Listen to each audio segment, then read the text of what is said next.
আদা বাটা, তারপর হলো গরম মশলা বাটা।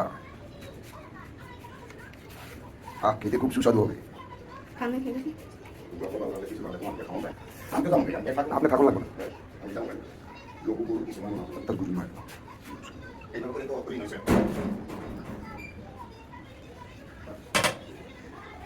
এখন গোস্তটাকে মাখা দিব।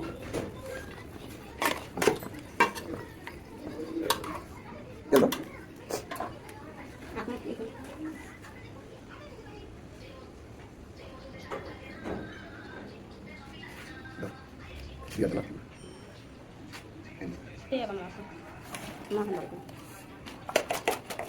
এটা কি দেখে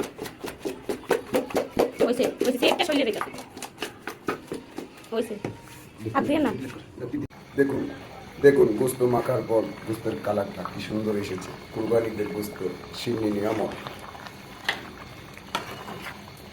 নিজেই রান্না করতেছি। মানুষরা বলে গোস্ত রাঁধতে পারে, ছেলে মানুষরা বলে পারে না। দেখাই দিলাম।